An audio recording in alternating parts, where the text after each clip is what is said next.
Apa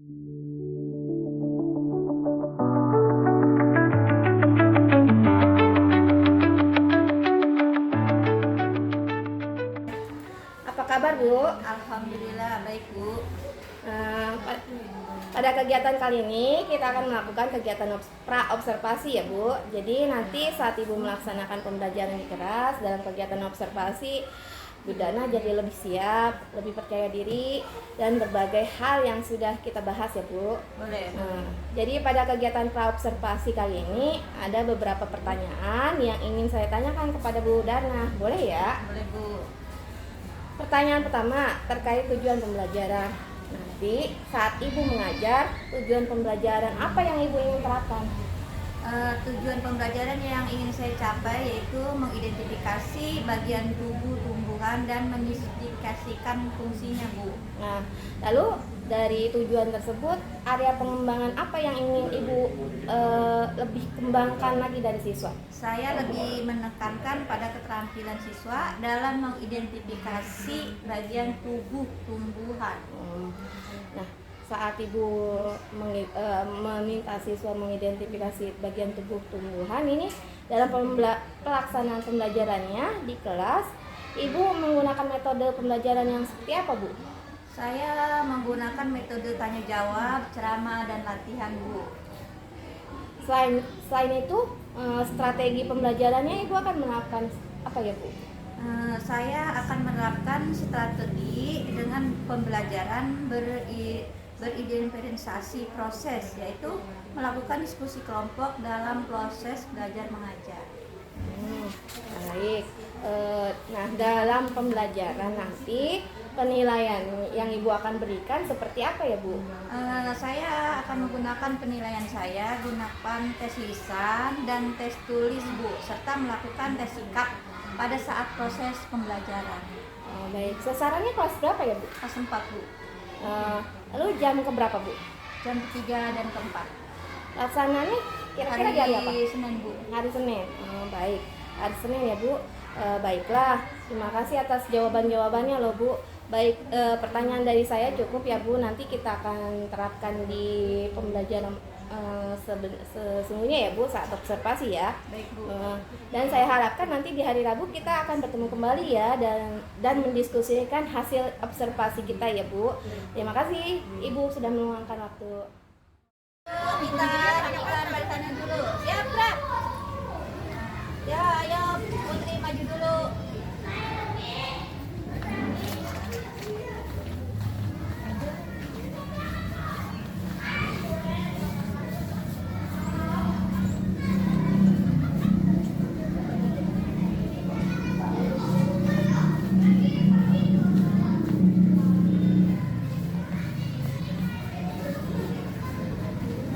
Assalamualaikum warahmatullahi wabarakatuh.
Jadi bukan hanya manusia dan hewan yang mempunyai bagian tubuh, tapi tumbuhan juga punya.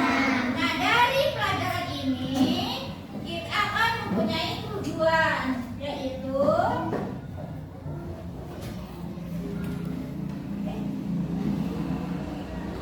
nah ini tujuan kita. Kamu bisa menggolongkan atau mengidentifikasikan bagian-bagian tubuh dari tumbuhan. Nah, biasanya bagian tumbuhan itu dari apa aja? Ada apa aja? Ada apa? Ada apa lagi? Ada buah. Daun. Nah, yang kedua, kamu bisa memahami fungsi. Dan selalu sehat, tetap ceria, dan tentunya tambah semangat lagi belajarnya. Nah, sebelum kita lanjut ke video pembelajaran kita kali ini, jangan lupa di-subscribe dulu ya, agar anak-anak tidak ketinggalan akan video terbaru dari channel Bimbel Online. Anak-anak, di video kali ini kita akan sama-sama mempelajari materi IPAS kelas 4 SD kurikulum Merdeka, yaitu bab 1 tumbuhan sumber kehidupan di bumi. Topik A, bagian tubuh tumbuhan. Anak-anak sudah siap? Kalau sudah siap, yuk kita mulai sama-sama membahas materi. Sebelum kita lanjut, anak-anak, ayo kita baca percakapan berikut ini, yaitu bagian tubuh tumbuhan akar. Fungsi dari akar yaitu akar dapat menyerap air dan nutrisi dari dalam tanah. Fungsi akar juga untuk menopang tumbuhan. Yang kedua, bagian tubuh tumbuhan batang. Fungsi dari batang yaitu menghantarkan air, nutrisi, dan makanan ke seluruh bagian tumbuhan. Yang ketiga, daun. Daun memiliki fungsi tempat tumbuhan membuat makanan. Makanan ini dibutuhkan agar tanaman bisa tumbuh. Selanjutnya, bagian tubuh tumbuhan yaitu bunga. Bunga fungsinya tempat perkembangbiakan tumbuhan. Bunga yang sudah berkembang biak akan menjadi biji. Biji inilah yang nanti untuk bernapas. Bisa dibilang tumbuhan sangat penting keberadaannya di bumi. Bagaimana bisa? Yuk kita pelajari semua hal tentang tumbuhan pada bab ini.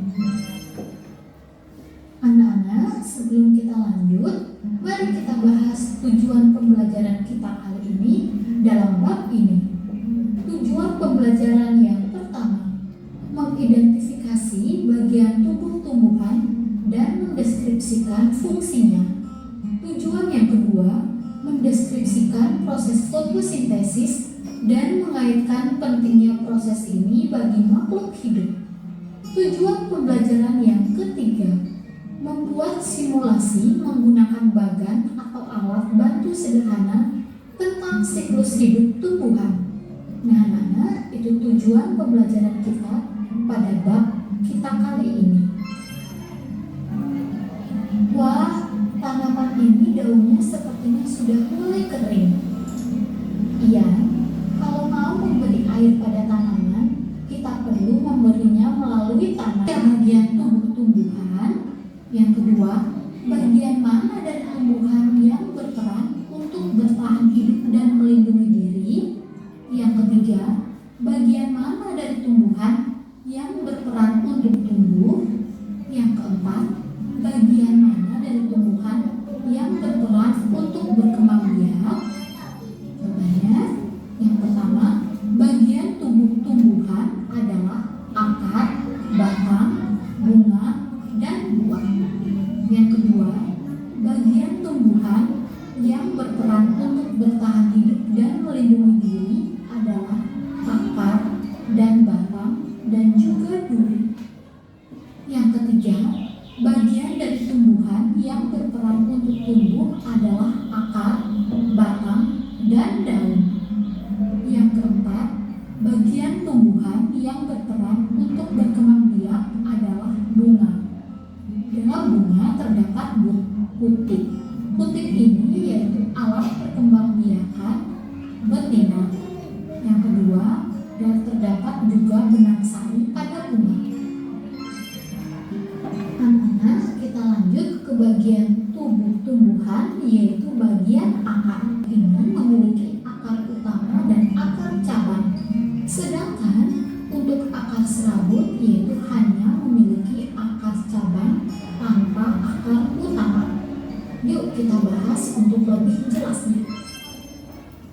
Anak-anak, tahukah kalian akar adalah bagian yang penting bagi tumbuhan? Jika akar dipotong, maka tumbuhan tidak bisa mengambil nutrisi dari dalam tanah dan akan mati. Ada dua jenis akar pada tumbuhan, yaitu akar serabut dan akar tunggang. Apa sih akar tunggang itu? Akar tunggang yaitu akar yang tumbuh dari batang masuk ke dalam tanah. Cabang-cabang akar akan keluar dari cabang utama. Biasanya dimiliki oleh tumbuhan dikotil. Contohnya tanaman ini menyimpan cadangan makanannya di dalam akar. Jadi anak-anak, jika kalian makan wortel, sebenarnya kalian makan akar loh. Anak-anak, lalu bagaimana jika cadangan makanan disimpan di akar serabut? Jadinya akan sama seperti tanaman singkong. Setiap akar cabang pada akar serabut akan tumbuh besar menjadi singkong. Nah, anak-anak, bisakah kalian melihat perbedaannya dengan wortel dan tanaman singkong? Selanjutnya, kapal, layang-layang, dan masih banyak lagi. Manfaat yang ketiga yaitu sebagai bahan pembuat obat-obatan. Contohnya seperti minyak kayu putih dan jamu tradisional. Nah, anak-anak, itu tadi manfaat bagian tumbuhan bagi manusia. Nah, anak-anak, tahukah kalian bagian tubuh tumbuhan yaitu daun juga memiliki beberapa jenis loh. Yuk kita sama-sama membahasnya. Yang pertama, daun menjari. Daun menjari yaitu daun dengan struktur tulang daun menjari. Ini dapat kita jumpai pada singkong, daun pepaya, daun ketela pohon, daun kapas, dan yang lainnya. Jenis daun yang kedua yaitu daun menyirip. Like, komen, dan subscribe ya. Sampai jumpa anak-anak.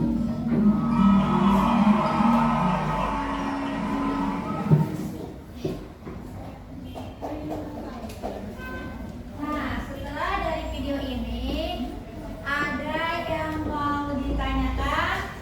Ya, Sofi, apa fungsi dari daun? Apa fungsi dan ada yang bisa jawab? Ya, Tania, coba jawab. Fungsi daun adalah tempat memasak untuk tumbuhan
kamu jawab pertanyaan yang akan Ibu berikan soal ya.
Assalamualaikum warahmatullahi wabarakatuh.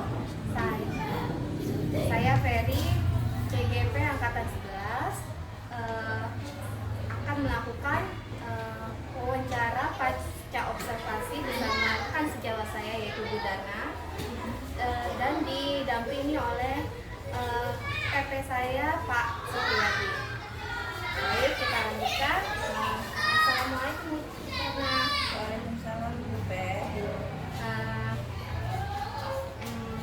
Tujuan dari wawancara pasca observasi ini adalah mengevaluasi, dan wawancara pasca observasi ini adalah mengevaluasi proses pembelajaran di kelas dan refleksi dari kegiatan observasi. Bagaimana Bu perasaan Ibu setelah melakukan observasi kemarin, Bu? Alhamdulillah saya senang dan sangat semangat, Bu. Menurut Ibu, adakah hal-hal yang sudah baik dari pembelajaran yang sudah Ibu lakukan kemarin ini?